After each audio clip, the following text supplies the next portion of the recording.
with Nick Walters on Fox 16.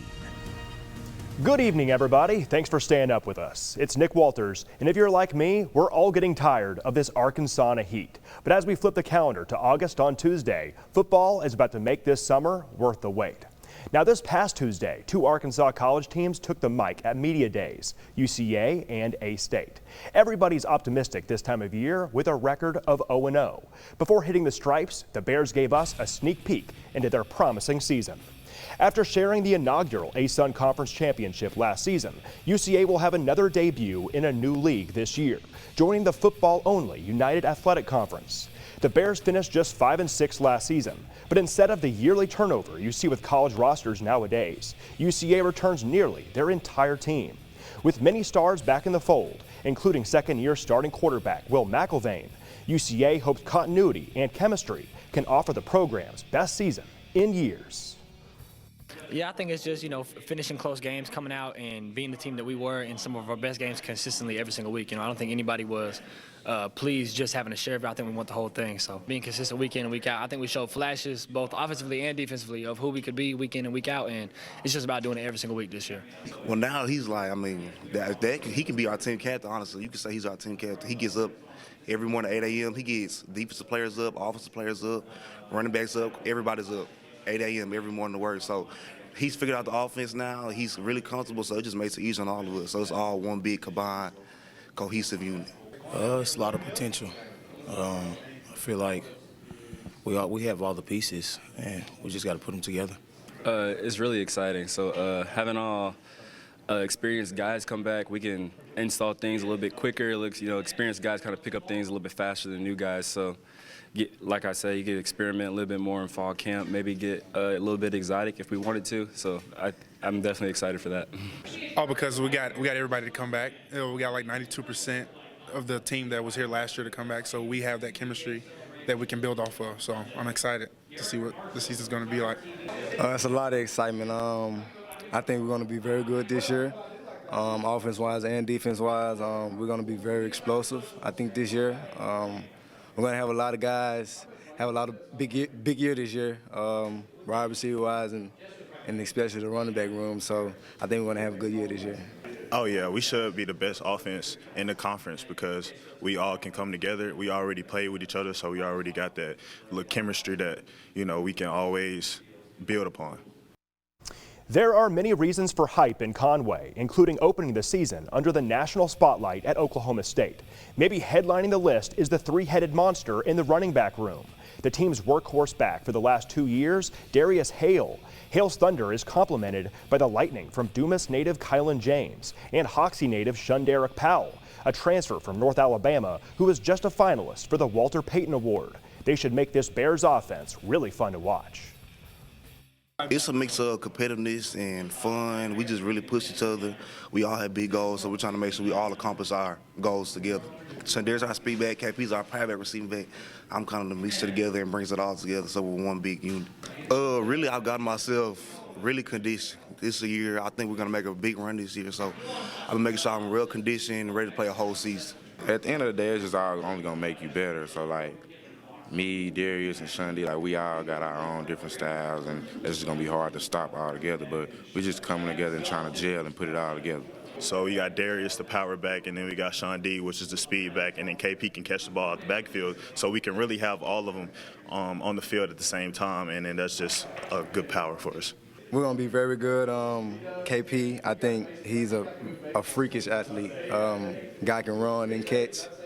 I think he's a freakish athlete. I think Darius is a very good running back. I think it's going to be very hard to stop me and Darius just running the ball down people's throat. But, yeah, we're going to be really good this year. A lot to look forward to on the stripes. Okay, elsewhere on Tuesday, Arkansas State took the stage at Sun Belt Media Day in New Orleans. The Red Wolves come off a down year, finishing 3-9 overall and a lowly 1-7 in conference. Maybe Butch Jones' third season at the helm can offer better luck. As a quarterback competition brews at practice, A-State is ranked 6th out of 7 teams in Sun Belt West in the conference's preseason poll. 3 Red Wolves were selected to preseason All-Sun Belt teams. Coach Jones isn't worried about any lack of perceived respect, as his team controls the controllables to get back to his winning ways that was once seen under Blake Anderson. Well, we're responsible for what we create, and so, I don't really lend, that has no much credence to me, but if it puts a chip on someone's shoulder and they can use it as motivation, well then so be it. But I think when you look at it, it really kind of shows you the dynamics of our conference. When you look at the preseason all-conference teams, they're comprised of 4th, 5th, and 6th-year players. So that kind of gets back to us building the program first and foremost through high school players. And you're going to win with maturity. You're going to win with individuals that have grown up and developed in college football programs. So that's kind of an indicator. And then when you look at the polls, it's always usually based on what the previous year's team did and moving forward. So again, I don't look at that much because we're responsible for what we create on a daily basis. But really at the end of the day, it comes down to which programs, which teams can handle the natural adversities that a long football season brings about. But I'm excited about our football program and our football team and how far we've come from a culture standpoint, from a quality of player standpoint, from just student athletes in general. So really excited about that and excited to get training camp started. Really, we've had a great off season, really starting back in January, so the winter months and then leading into spring football and then obviously into the summer. And we have more connection, more distributed leadership than we've ever had. Players are taking accountability. They understand the expectations. And we have some good competitions going, and everyone wants to talk about the quarterback position, and rightfully so. And we're not going to rush through with that. We're going to kind of let that happen. There's no need to rush. And then whoever steps up and kind of takes that over, we're going to let them take that over. I think it's over time. I think it's a consistency in performance that comes along with that. And we just don't need a starting quarterback. We need all 3. We need JT, we need Jackson, we need Jalen to continue to get better every single day. But again, I think it's been very productive. We've had individuals make monumental gains in terms of size, strength, and we've really improved our team speed. Well, on Monday, fall camp begins for many high school teams, and on Tuesday, we flip the calendar to kickoff month. We had quite the doubleheader this weekend for Fearless 40 team previews, looking at 5A state champ Parkview and 4A state runner-up Harding Academy. Harding has been no stranger to championships or a target on their back. The Wildcats entered last season as 3-time defending 3A state champs. In their first season moved up to Class 4A, many thought Harding would take a step back against better competition. Not to mention, sophomore quarterback Owen Miller was thrown into the starting role weeks before the season. The team proved their doubters wrong, going unbeaten until falling to Malvern in the state final. With a full season in 4A under their belt and with an experienced roster, Harding is embracing the chase as opposed to being chased. Coming off the field against Malvern, I had somebody put their hand on my shoulder and said, "Congratulations." And I'm like, "Hey man, I'm not looking for some sort of moral victory here." And they said, "No, I'm being serious. Like, you can relax." And at the time, I'm emotional enough to not hear that perhaps the way they wanted me to hear it. I said, "What are you talking about? Like I'm not going to relax. I want to get back and not have this feeling." And they said, "You'll be back and it'll be way better, just because you'll actually enjoy it, because it's been a long time since perhaps you've not been favored in that game," which adds an element to you, your staff, and then your players. He said, "So you will enjoy getting on the other side of this emotion and getting to a place where you're back to the chase rather than them being chased. The chase is fun. Being chased is not as fun." We have always talked about, like, I hope we can keep it up. I hope we can keep the streak going, winning state championships. But I mean, now we've got another goal, a higher goal to go get it back, start it again. It's exciting. Even though we didn't bring home the trophy, it's still very encouraging to come into this next season, wanting to go back and possibly seeing that same team in the state championship. I'd love to see them again. They're a great team that we played. I'm really excited for how we're looking this season. We got guys coming back that were key parts, and we also got new guys that are going to step up and have big roles this year to create a fun and exciting year. Yeah, we started 5 sophomores last year on offense, 6. We have 1 sophomore starting on offense right now, which is a huge blessing. We got a very senior-laden team. We've got 18 seniors on our team, which is a tremendous number for us. Since we're all older, we're definitely more mature. We can look at adversity and react to it a lot better. Because last year, I mean, if someone messed up, we might get our head down a little bit. But now that we've faced adversity, we definitely know how to respond a lot better. It helps having those guys that are there, that know what they're doing, to help push those that, somebody can get confused, to help them, be comfortable and let them know, like, it's okay to mess up. Like, everyone does it, but you're going to get the hang of it and you're going to be there. Despite being a small school powerhouse, the Wildcats' success last fall was a statement to some, rolling through most 4A competition, knocking off top-ranked Arkadelphia in the playoffs in spite of a young roster. Harding says that newfound familiarity with their class and the sting of that state finals loss to Malvern can help the team climb the mountain yet again this season. You enter something like that with a preconceived idea of how this will go and what curves are ahead of me that perhaps I don't know. I think the biggest thing is it's no longer taking headspace, if that makes sense, right? It was on our minds last year. It was on our guys' minds last year. And so I think there's an element of nervous energy that you put towards that at times, trying to predict, are we doing everything we can? Do we need to reevaluate everything? And so I think for us, looking at the format that we had for our program to set up the way we practice, the way we approach things, did that need to change? Was there something that we were doing that needed to change? And so, especially having success, but getting through that year and then having success within that year was really good for our staff to see. It kind of lets us know, like, we're here. Like, we're in a good spot. We came out, a lot of people doubted us, a lot of people didn't think we were going to be able to do what we did, and came out, worked hard, had great coaches and great teammates around us, and like you said, we thrived. We did our best. It's really comforting to have that season under our belt, to let us know, like, we can compete with high level teams, high people that are really good. Coming off the loss, obviously, it gives us more of a hunger coming into this next season. We felt the loss, it hurt, but coming out of the first year of 4A, we kind of got that under our belt. We're more comfortable with the bigger competition. But there's depth. I mean, there are legitimately 6 linebackers that can play right now, which adds depth, and that's a position we've always struggled to not only find, but certainly find depth at. And so I think when you look at the depth at some spots on defense, and then you look at how old we are on offense, there's just a lot of things, especially when you jump in the summer, you're going, man, this was a big deal last year. Now we're ahead. This was a big deal last year. So you kind of feel that momentum of having a bunch of old veteran guys that have been around for a while now, that not only know the schemes, but they know how to practice. Rolling on to another big-time contender trying to get back to state. Next up, we look ahead to the reigning 5A state champion, Parkview Patriots. It was a truly memorable season last fall, making history for their program and Little Rock School District in their move down from 6A to 5A. Parkview captured their first outright conference title since 1984, beat Shiloh Christian to take their first state title since 1978, and it was LRSD's first state title since '04. Brad Bolding's Patriots went undefeated at 11-0 against 5A competition, only falling twice to 7A teams in non-conference play. While some scholarship players are now graduated, Parkview returns plenty of talented pieces, and the goal is simple: get back to their home stadium of War Memorial in December and repeat.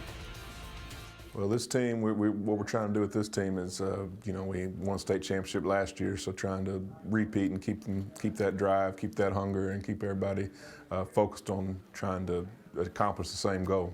We have 8 on offense and 6 on defense coming back.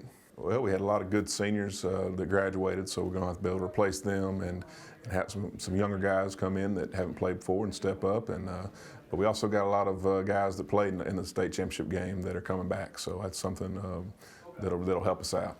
The 3 non-conference games, confidence was low, but then when we started working to conference play, I started completing some passes, throwing touchdowns. And then I say from there it just took off. Bring energy, because energy taking us a long way. It keeps the momentum going in big situations. We're gonna have that momentum, obviously, because we're the champions, but we can get there. It's possible, and they know what it takes to get there, because some of these younger guys were with us last year, watching us practice and go hard at it at practice, realizing that you practice hard and play hard, everybody's beatable. Got some guys that have stepped up this spring and this summer that we're excited about and think they're going to be able to come in and be big contributors for us. Yeah, just finding some guys, building some depth on both sides of the ball, and then, just keeping that motivation, that drive to keep pushing forward another championship. This year, because we lost a couple of seniors, so it's really the young pups telling them that you can be good, you can be just like me if you work hard, grind in the weight room. Our brotherhood works. Because at practice, we're tight. We love each other. We practice hard. In the game, you can see it, because one dude might mess up on the play, but we get up and tell him it's all right, just move on. That we did it, everything we've been telling each other all year, that we good, we can do this, we can make it. It actually came true. And we actually can do what we say we can do. Yeah, we're just going to try to take it one game at a time. We have a tough non-conference schedule, but yeah, ultimately that is the goal, to make it back to War Memorial in December. Parkview quarterback Eric McGee has proven to be one of the state's most dangerous, versatile signal callers. The dual-threat QB won game MVP honors at the state final, torching defenses on the ground and through the air with the help of an arsenal of weapons. But he'd tell you that his senior season is a prove-it season, as some question the Patriots' positional fit in college. The chip that's on my shoulder right now from a lot of people, thinking that I should play a different position. Like when I go to camps and stuff like that, they see my height and measurables and stuff like that, so they try to put me at DB. So I want to go out there and prove that I'm a quarterback. I still got a lot to prove and work on and keep working hard.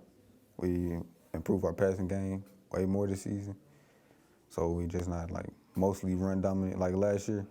So we got more options and we can open stuff up more. Working hard, putting in the work every day, and I see in the progression that they're making themselves, and knowing that I can trust them more, that we're a run-dominant team, then they're just going to keep bringing everybody in the box. But now if got a quarterback they can throw and run, you just really hard to counter that. Whenever I'm not on the field as much, I know that we're doing good, we're in a good position. Hitting them in the mouth at the beginning, coming off, getting all the little things right, knowing what I have to do each play, and executing those things to be able to score and put points on the board. Best of luck to both Harding and Parkview this season. Catch more Fearless 40 team previews every night on Fox 16 until the season kicks off. Okay, speaking of kickoff, after the break we'll check out the Rangers contending for a USL II national semifinal berth, with many fans cheering them on back home. Stay right here. Well, what a week it's been for the Little Rock Rangers. Last Friday, the team hosted their first ever USL II playoff game, shutting out Houston. That Sunday at War Memorial, the Rangers knocked off their rival, highly ranked Texas United. So in just their third season moved up to USL, the Rangers made Friday's Southern Conference Championship. For the fans who couldn't make the trip to Virginia, they'd still back the team in full force back home. It was the Little Rock Rangers' third straight game day over the last week that you could confidently call the biggest game day in the soccer club's 7-year history. Devoted fans flocked to a watch party at Hill Station in Little Rock this afternoon to catch the Rangers facing the Villages SC in the USL II Southern Conference Finals, winner making Sunday's national semis. It's definitely somewhere we'd love to be, something we anticipate that this team is capable of every time. You know, the supporters behind us, the city behind us. It's what we should be doing. They just adapt to change. They play well. They give us all their heart for 90 minutes plus. It's what you want to ask for out of a pure soccer team. Players want to come to Little Rock. They know about the fans, the fan base, the city, and they want to be here. So the team is now firing on all cylinders and up to level, and just to see the growth together come up is really rewarding to see and gratifying. With anticipation running high, the day didn't go as planned, with fans waiting for history to unfold with a 4 p.m. kickoff. Heat delays at the game in Newport News, Virginia pushed the start time over 2 hours, finally getting underway at 6:15. But well over 100 fans stuck out the wait, many beating the Arkansas Heat. Hey, let's go! FaceTiming the team to wish them luck before the Rangers took the field for maybe the last time in their best season yet. One, the fan base has always been there, but two, winning helps. And winning brings a lot of people back. Also, the growth of the Youth Academy and a lot of fan base with younger generations that'll come up for years to come. That's for you, now go get the win! Some of these people have been here since 3 this afternoon. It's impressive the dedication they have to this team, and with just really all their heart. You know, they've just gotten behind us. It's impressive, and it means a lot to us, you know, as the front office of the team and the team itself. Like, it's a big deal for them. Action going underway around 6:15. It would take those fans some time to celebrate, going into halftime scoreless. Later trailing 1-0, Ethan Lucas knocked it into the goal to tie things up. A 1-1 score would stick until penalty kicks, and unfortunately, the Rangers allowed the Villages to boot in all 5 of their tries, ending Little Rock's season as they failed to punch their ticket to the national semifinal. But what a ride for Little Rock's pro soccer team, growing their fan base, building the youth program, making history, and giving a lot of fans a lot of fun along the way. And with the World Cup going on, we already can't wait to see how the Rangers follow it up next season. Stay right here because more Final Score is next. Well, football season can't come faster. Less than 4 weeks from high school kickoff and 5 from college football game days. Make sure to join us through August on Fox 16 Sports as we look ahead to the season, day by day, team by team. But that'll do it for us tonight. For all the hardworking men and women on the floor and in the booth, we say thanks for joining us, and we'll see you next week right here on Final Score. In Depth with Graham Bensinger is next.